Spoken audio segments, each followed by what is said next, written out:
Time marches on, and the age of a new king draws nearer.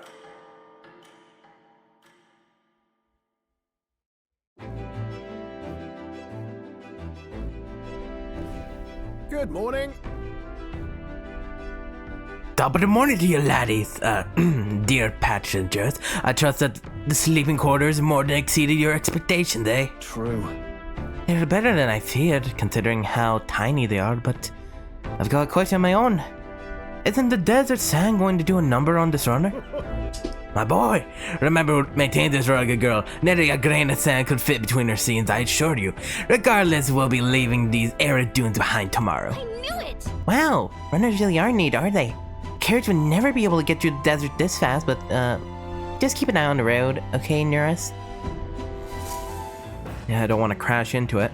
Welcome back, ladies and gents. The name's Grimm, and today is, well, our second day on the Gauntlet Runner. We'll arrive in Martita in 2 days, huh? So, the first thing we're on the agenda today is we're using the bathroom. Should I use a toilet? Yes. I've got it. Right. I feel as though being in that small space has sharpened my mind. Protagonist's luck increased by 1. That's correct. So, I don't know why they did this, but let's get open to the calendar. Any day that is divisible by 5, so every idle day, just remember that. So on every idle day, if you use the bathroom in the Gauntlet Runner, you'll get a permanent increase in luck, which I find to be hilarious. I don't know why. I don't know if he has like a good thought in there, like a lot of people do on the John, but like, I don't know. It's stupid, but hey, a increase in luck is great, so I'm not complaining. But yeah, just remember, every idle day, or every day divisible by 5, however you want to remember it. Now, that is basically the only time you would use a toilet. If you actually use a washroom, oh look, the water doesn't even work right now. I'll wait for it to get fixed. Thank God the bathroom works. If we check the pantry again, what's this? There's some mellow milk and fragrant spice. I wonder who brought them. I could use these for cooking. We are quite a bit away from when we can start cooking. I mean, we can cook right now, but I wouldn't recommend it. Not because it's want to give good items, it's more that we need to use our time very wisely. Stocked up with food suitable for a long journey. I would prefer to cook it first before eating it. Hulkenberg said that most things are edible if you put them over fire, but is that really true? Yeah, I mean, technically, but it's not that great. You have to wash your dishes properly, but being that water's a precious resource, that actually goes double. Yeah, at least it's not spilling. Okay. So that's the kitchen. I'll explain all of that on a later date. Over here is the bed. We're not gonna willingly go to the bed. Unless we are being forced to because of a cutscene day. Basically, it uses up time, but hey, you won't use it for anything beneficial, so eh. I showed yesterday over here are all the books. We'll probably hang out with another party member today, raise stats. Anyways, down in the engine room, I showed off. More is in the corner over here. Hi, More. I like your glasses. Over here, a upright cleaning utensil. It's a mop, dude. Oh, wait. It's a vacuum. Holy shit, Nurus. I think you made the first vacuum in the world. Come on. This weird tool is actually a cleaning igniter that Nurus modified to create wind that collects dust. Pretty nifty. I know it's hard, but all the lifting and bending's over sure does strengthen your legs, yeah? If I clean the Gauntlet Runner, my max HP will increase. Yes. If you want to, you can spend time to increase your max HP. You don't want to do it now? Gotcha. I would not recommend this until like endgame when you literally have spare time, because a max XP is very nice. So is max MP, which if you go over here to the washing machine, it's a washing machine. It's Nurse's homemade washing machine. Washing clothes can sometimes cleanse the mind too. Doing laundry will take my mind off things, increasing my max MP. Not now. Understood. Sure, no problem. The thing is, royal virtues take a very long time to improve, especially at the later ranks, and we need to use as much of our time as possible for that. Oh look, there's his shirt. Some unique items are lined up in Nura's personal belongings, I think. Oh, they're glasses! Why the fuck do you have bunny glasses? Damn, I think he's a party goer.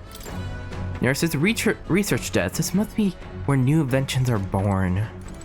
Yeah, it's babies.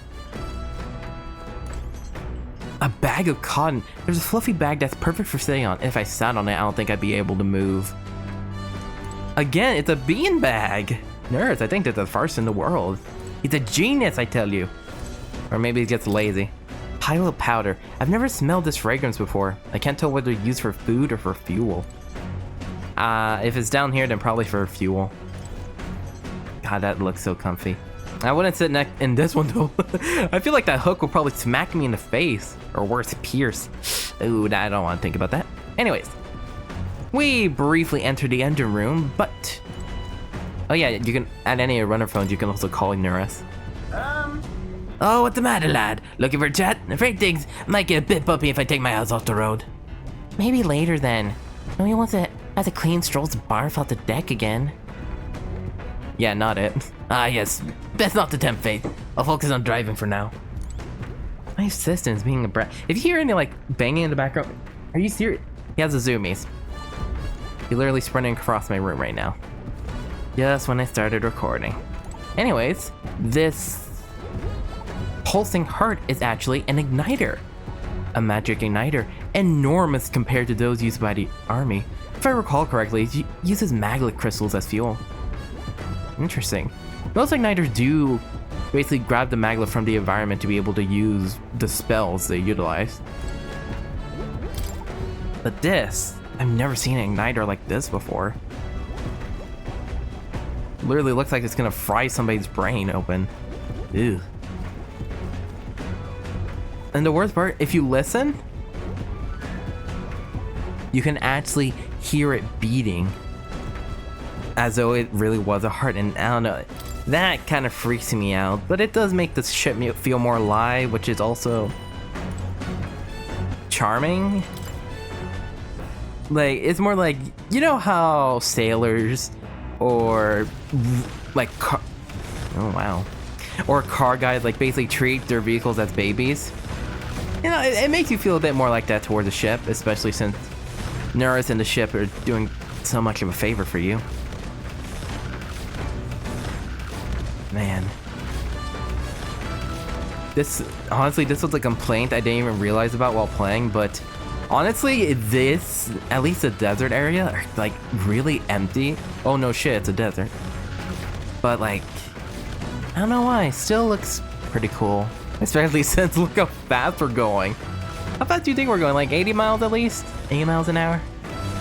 Ah, who knows? Sorry, I get distracted easily.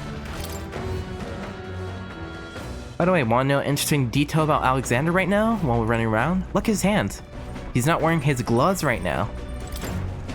I guess his gloves are more for adventuring, or gets to easily utilize most of his weapons without getting blistered on them.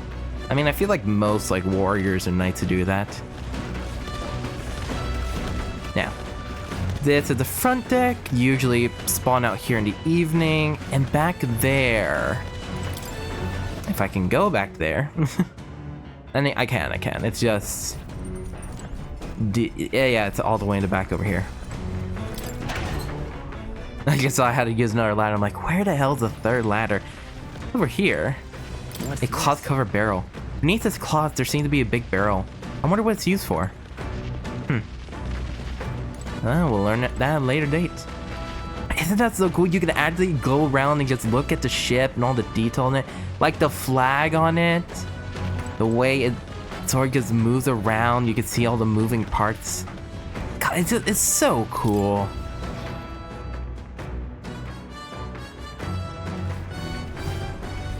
Anyways. So, I remember there being more stuff to do on the ship. I guess it's more just You can always talk with party members.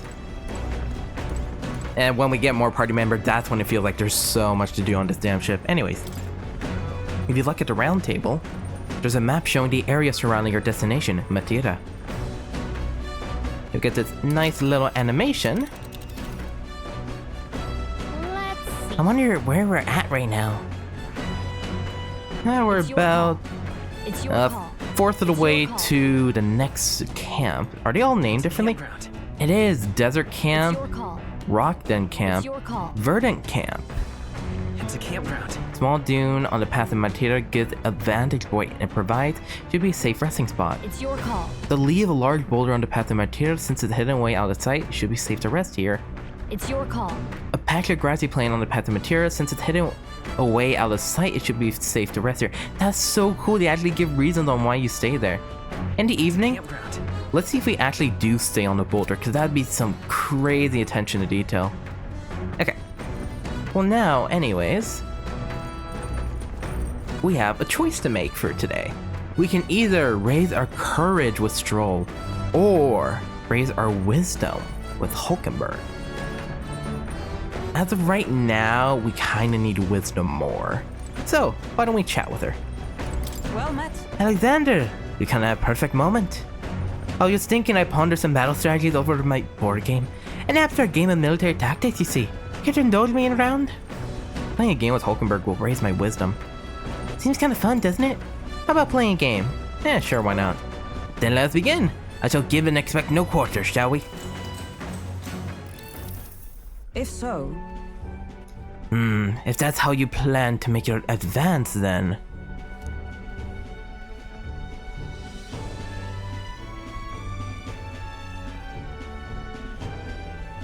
I can't make any more moves. That's a match. My, I learned quite a bit from the match. I believe we will both benefit from continued practice.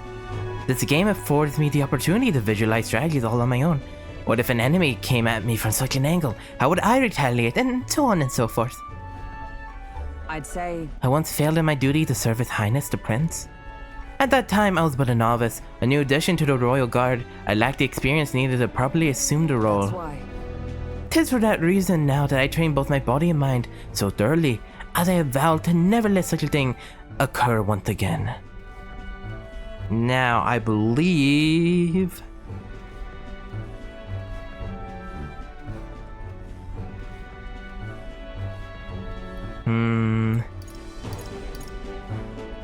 That's impressive. You're so strong. You've endured so much pain. I think this one's actually a freebie. Usually when you play board games with her, you gotta make the right move against her to raise her wisdom even further. That's impressive. You're so strong. You've endured so much pain. Really? You've endured so much pain in your past. Well, It's made me into who I am today. I reflect on those days often, yet I realize I must face the future if I am to ever step forward. That said, it's quite a pleasure to speak so freely with you. I find comfort in knowing that I may share my feelings with a compatriot. If we find success in this endeavor and create a country where we can all truly live equally, I hope to serve as a knight captain, passing down what knowledge I have to a new generation. I will speak not just of tactics, but of all my experiences on this journey, my victories and of course my failures too. And in so doing, I will see the Royal Guards elevated to new heights of hope. Oh, you can definitely do it. If anyone can do it, it's you, Hulkenberg. yes. Well, to the story I did wish come true, I shall tell him much to you, our captain. Such a position is certainly not one most could adapt to, much less succeed in, given the circumstances of our fight. And I must say, you wear the role well. It's hard to believe it's your first foray into such responsibility. Perhaps you're a natural talent for it. Though to call it talent is a disservice. No, whatever higher calling you have, I can only be as I am now because of you. You honor me. Such praise from knights, quite an honor. With you and Gallica, that's at the cogs of their journey in motion. I think there's some significance to you being the captain, in my humble opinion. You have my gratitude. After crossing proverbial swords with you, I feel that I am one step closer to realizing my dream. I felt my wisdom grow after listening to Hulkenberg's advice. Alright. Nice. But see, no, honestly, it's not super slow. It's definitely faster than imagination, Christ. But yeah, We already got 4 more points to upgrade our wisdom further. Now then, shall we continue our discussion on tactics? There were some blunders you could avoid next time. For example, when a piece moves here, you should... I see. Hulkenberg and I dueled on the board for a while. Ugh. Easier to do that than actually spar with her. I say, we could stop for Oh, break time, chums! There's something up ahead, so we'll be stopping there. Coming now into view is the Tree of Prophecy, a resplendent tapestry of color against the backdrop of the bleak desert. One theory is that the tree's roots gorge on the land's magla, and still another is that it gorges on those enraptured by its colorful foliage, as though themselves snared by the bewitching magla surrounding the tree. The Gauntlet runner comes to a stop at its base.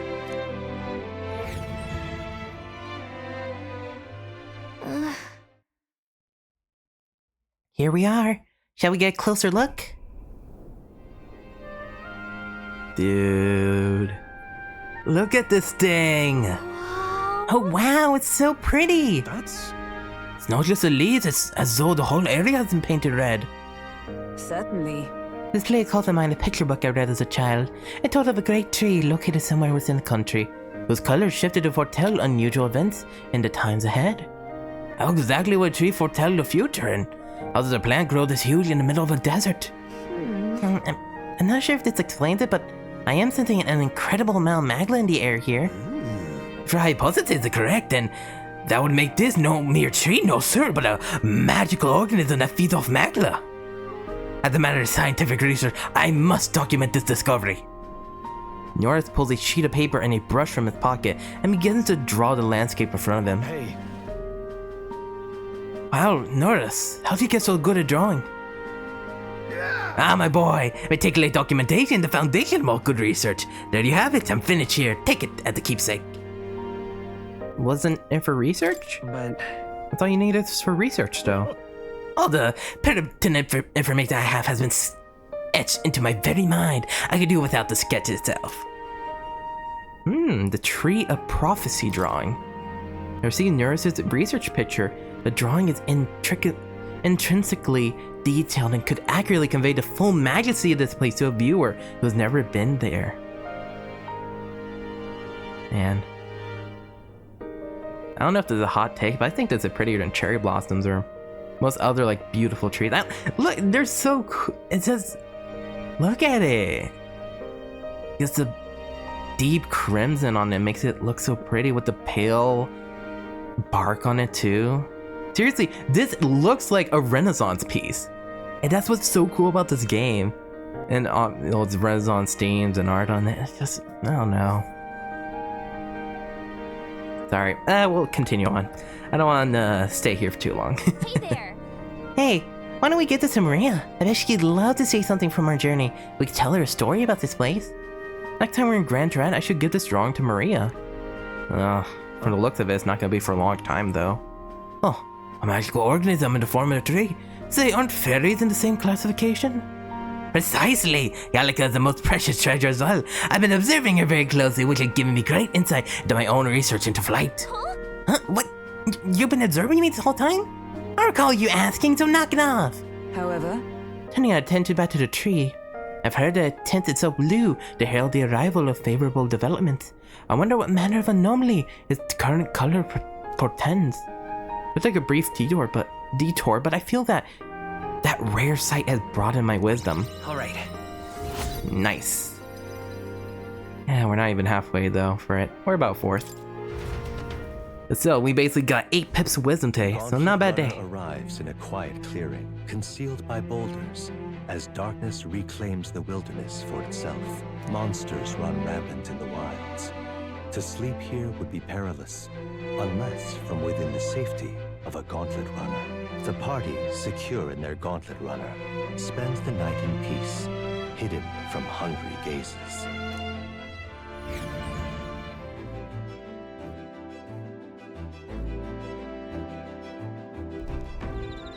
The rock didn't camp. Are we actually on a rock? We'll be in Martyra the day after tomorrow. I wonder what kind of place Martyra is. Me too, I'm wondering.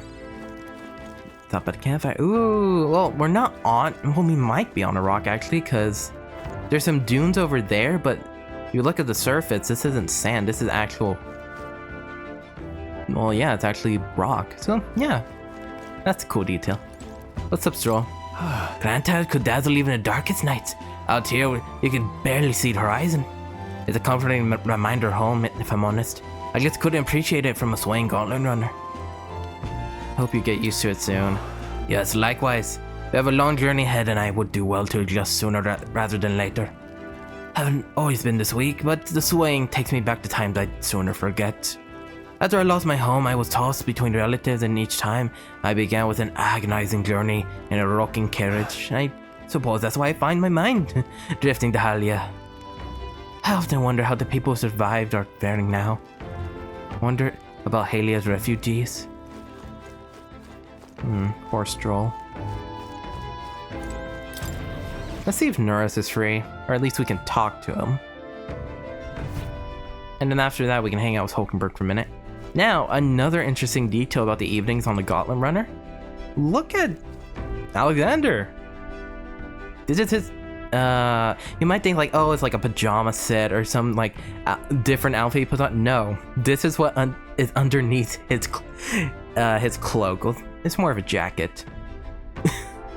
I'm sorry, but like, I thought it was so dorky looking when I first played this game, but now that I've gotten used to it, because there's so much charm to it. Hell, I thought it was like, it's like an ugly suit. It's just grown on me so much. And apparently it's like based on 60s fashion. I'm gonna do a whole research topic on that, but like, ooh, we can talk to Norris for wisdom. I didn't even know that. We raised 2 pips of wisdom not today already though. Let's talk to Hulkenberg some more, and then tomorrow night we can chill with Norris. Now what I was gonna say. Yes. If there's one topic that I'm really bad, well, not bad with, but like, hey, Cheeto. Not with Cheeto. Not with my cat. I'm pretty good with cats. It's fashion. Like, now that I'm getting older, I'm actually starting to understand. I'm starting to feel like, you know, good with what I wear, but at the same time, I want to get like a spiffy jacket or like a nice set of pants, but like, god damn it. Like, why is everything so expensive, man? And like, by the time the sales come, it's like, it barely knocks down $10 or $20. So it's like, fuck, is it even worth it? It's more now I'm just complaining about price. But even then, some days I'm like, oh, okay, my outfit looks good, and then I finally go out, or like I'm about to go out and look in the mirror, I'm like, damn, this looks like dog shit. And it's like, oh, I gotta change the shoes or the pants, and then it looks really good. It's like, I don't get it. I mean, I'm learning, but I don't get it. Well met. Anyways, hi Hulkenberg. Well met. I don't suppose you're as overburdened with free time as I am. I'm certainly no stranger to traveling, but I have no idea how to spend idle hours. If the idea appeals, might we talk a bit? By recalling the past and planning for the future with Hulkenberg, maybe I can hone my imagination. Could I spend some time with Hulkenberg? Sure.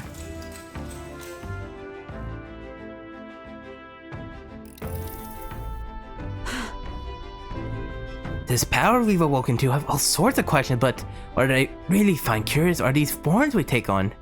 Each has a unique aspect, but one bit they all have in common is their armor-like appearance. What do you make of it? It's bizarre. I've never seen armor like that. True, designs do not set them apart, but it's not their actual appearance I meant to ask about. In my opinion, the armor encloses the raging forces within us, allowing us to direct that power as one directs a horse by its reins. And so it says people lose their magic because they refuse to confront their fears and anxieties, forever unaware of that power lurking within them. Is that not the very condition to awaken our slumbering power? Also, hence why it's so exhausting and why it cannot be maintained for long? The ravenous appetite I've had afterwards it prove. We do well to practice diligence maintaining our food reserves. Assistant, what are you doing? I'm not you. He's literally rubbing himself on Hulkenberg on screen, on my monitor. It's Assistant, what are you? You're so weird. Hulkenberg and I talked about things to come. I feel like my imagination increased. Now then. Ooh, rank up to imagination. We are now inspired. Imagination. 'Tis one of the virtues a ruler must possess. Its true sovereignty is thy aspiration. Furnish thyself with the creativity to bring the ideal world of thy thoughts to fruition. A conqueror needs a precious kindling with which a follower's passion may be inflamed. It's getting quite late, but we have a ways to go yet, so I would very much like to continue chatting with you.